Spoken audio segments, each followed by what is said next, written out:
আমাদের শুনতেছেন? কিন্তু আপনার এখানে মোটামুটি সবাই আছেন, আপনাদের কাছে কি আলোচনা করলেন?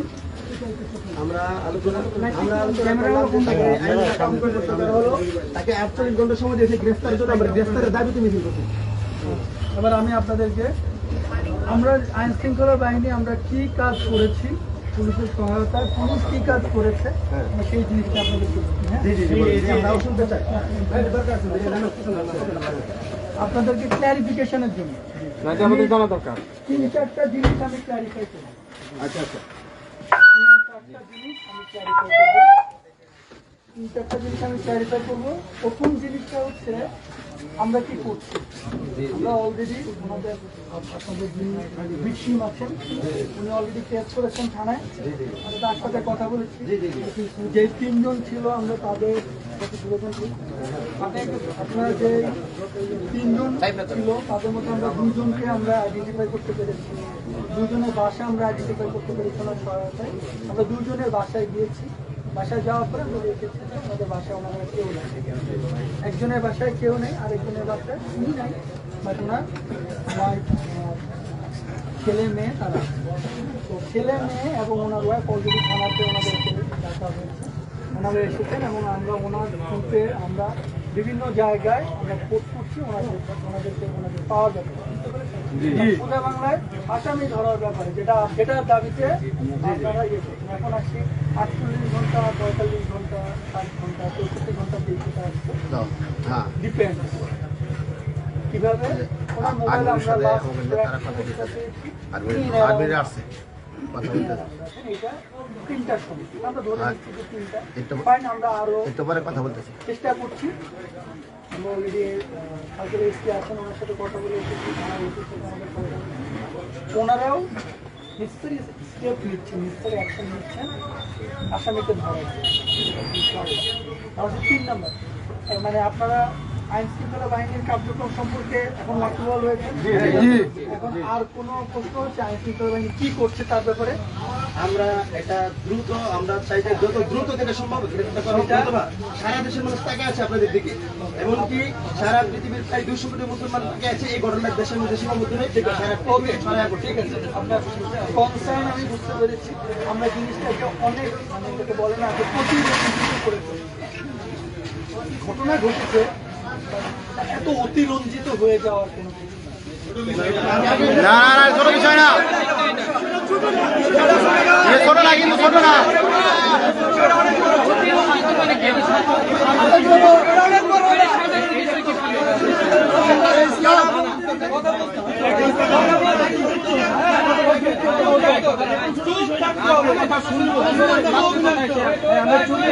আমরা চুপ ছিলাম, অতিরঞ্জিত। আমরা জিনিসটা কনসার্নে নিয়েছি, আমরা নেসেসারি অ্যাকশন নিচ্ছি। ওনার সাথে আমি ব্যক্তিগতভাবে কথা বলছি, উনি কেস করেছেন একজনের নামে, উনি একজনের বাসার কথা বলেছেন, আমি ওনার সাথে কথা বলে 3 জনের বাসার কথা বলছি, দুজনেরটা দেখা দিচ্ছি, উনি আমাকে অ্যাক্সেস করছেন, আমি ওনাকে অ্যাক্সেস করছি। বিষয়টা এমন না যে আমি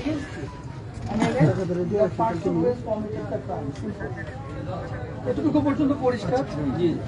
এখন আসি 3 নম্বর একটু, যেটা এই যে আমরা মব জাস্টিস নামে একটা ওয়ার্ড শুনেছি না, এই ঘটনার প্রেক্ষিতে এই ধরনের কোন কার্যক্রম করা যাবে না। না, আমরা কখনো মব করবো না, মব করতে আসিও না। আইনের কাছে বলছে বিচার চাই, আমরা মব করব না। থামেন, আপনারা একটা মিনিট আমাদের কথা শুনে একদম শান্তভাবে শুনুন, দেন আপনার কথা। আপনারা আমাদেরকে সহযোগিতা করবেন, জি, 1 কদম, আমরা 10 কদম আপনাদের দিকে বাড়াই, জি, বুঝতে পেরেছেন? আপনি তো ওনাদের সাথে কথা বলেছেন, রাইট? তবে স্যার অনুরোধের বিষয়টা ছোটভাবে দেখেন না, হ্যাঁ, ছোট করে দেখেন না।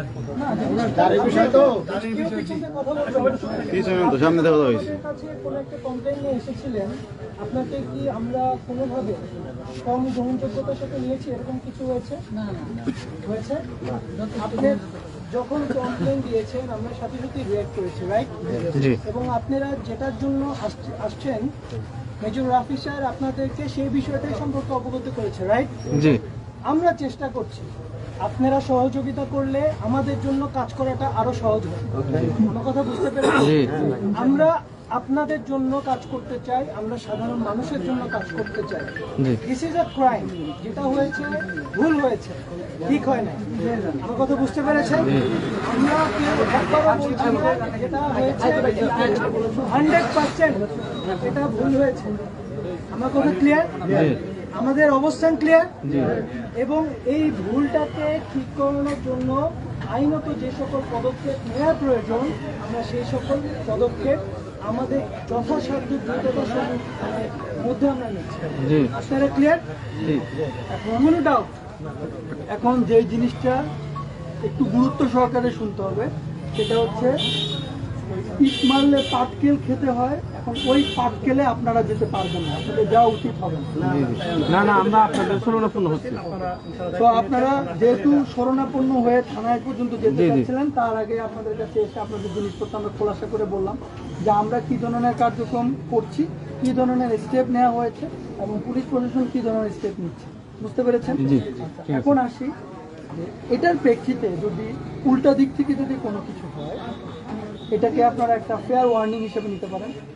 মনে করেন আমি ওনার সাথে বেয়াদবি করলাম, খারাপ আচরণ করলাম, ওনাকে আমি মারলাম, তো উনি আমার নামে কেস করলেন। তো সাকিব সাহেব উনি পুলিশ, উনি আমাকে ধরতে আসছেন। এখন আপনি, এই যে ও আমার ছোটো ভাই, এখন আপনি ওনার শুভাকাঙ্ক্ষী, আপনি বললেন যে ওরা তো পাই নাই, ওরে ধরি। ওকে, শেষ করি, আমি উদাহরণ দিচ্ছি। তো ওরা তো পাই না, এখন ওরে ধরি, ধরে এখন আপনি ওর সাথে এরকম কোনো ধরনের অ্যাকশনে যাওয়া যাবে না। যদি এরকম কোনো অ্যাকশনে যায়, আল্লাহ না করুক, হোপসো যাবে না। যদি কেউ যায় তাহলে আমি ওর এগেনস্টে হয়ে যাব। মানে অলরেডি আমি একজনের এগেনস্টে আছি, তখন আমি যে করবে তার এগেনস্টে চলবে। এটা আমি বলতে চাচ্ছি আমরা সবাই, আপনারা এখানে অনেকেই আছেন, মোটামুটি আমি ধরে নিব যে এর মাধ্যমে আপনারা সবাইকে বলবেন যে আমরা আইনের যে স্টেপ নেওয়ার কথা আমরা সেটা নিচ্ছি। আপনারা নিজে থেকে স্বপ্রণোদিত হয়ে কোনো কিছু করবেন। আর আপনারা যদি এই বিষয়টা আচ্ছা এবার আপনি বলেন, আমি আপনার কাছে যাচ্ছিলাম, আপনার সাথে একটা দোকানে গিয়েছিলাম, আপনার একটা বিষয় জানার জন্য। আপনি কি ওনাকে গালি দিয়েছিলেন? না, গালি দেন। আপনার এগেনস্টে ক্লেম আছে যে আপনি গালি দিয়েছেন, তার প্রেক্ষিতে ওকে, আমরা ওটা পরবর্তীতে এটা পুলিশ ইনকোয়ারির মধ্যে নিয়ে আসবো, তারপরে বাকি আমি আপনাকে জানার, আমি জিজ্ঞাসা করলাম, আমি জানলাম, ব্যাস, এটা আপনার স্টেটমেন্ট। আপনি শুনেছেন? আমরা দুইটা বিষয় চাই। উনি যদি গালি দিয়েও থাকে, ওনার একটা টাইম হতে পারে। আপনি কি বিষয় জানেন? সে একটা গালি দিতে পারে, একটা থাকবে যে কোনো জায়গায়, কিন্তু আমাদের ইস্যু হচ্ছে দাড়িতে ধরা। আমি শেষ করতে, আমি 1 মিনিট সময় নিলাম। না ওটা ভুল, আমি 1 মিনিট সময় নিলাম। যে দাড়িতে বলেছে দ্যাট ইজ আ ভুল। আচ্ছা, দাড়ি ধরা পয়েন্ট না। আচ্ছা, আপনারা আমাদের পয়েন্ট দাড়ি ধরা, আপনার পয়েন্ট দাড়ি ধরা। আচ্ছা আমাদের পয়েন্ট, আমরা দাড়ি ধরা। আমার পক্ষ থেকে কোনো গালিও দেওয়া হয় নাই, তাকে কোনো মারাও হয় নাই, কিছুই না। ভিডিও ফুটেজে স্পষ্ট। আচ্ছা, আমি কাউকে গালি দেই না। আমি আপনাদেরকে একটা জিনিস কেউ বলি। আমাকে মারলেও আমি তাকে মারি না, আমি হাত নিচা করে ছিলাম। না, আপনি তো মারেন। ওকে, ঠিক আছে, আপনার সাথে ভিডিওতে স্পষ্ট। আচ্ছা, আমার কথাটা শেষ করি। আমার কথা একটু শুনুন। কথা মাঝখানে ব্রেক দিয়েছি, কথাটা শেষ করি। আমার কথা একটু শুনুন, প্লিজ প্লিজ। আমরা শুরু থেকেই বলছি যে ঘটনা হয়েছে এটা ভুল হয়েছে, একটা বারও বলা হয়নি এটা হয়েছে ঠিক হয়েছে। আমি বারবার বলছি আমাদের অবস্থানটা বোঝার চেষ্টা করো। বুঝতে পারছি আপনারা কাজ করছেন, করবেন। তো এক দুইটা কথা বলতেছি, একটা হচ্ছে ভাইয়ের নিরাপত্তা দরকার। ওনাকে অনেক হুমকি দেওয়া হয়েছে থানায় মামলা করার পরে। আমরা চাই, আমরা মূলত যাইতেছি ওনার দোকান পর্যন্ত গিয়ে একটা আলোচনা করে সচেতনের জন্য সবাই থাকে, প্রশাসনের জন্য সচেতন থাকে। ওনারা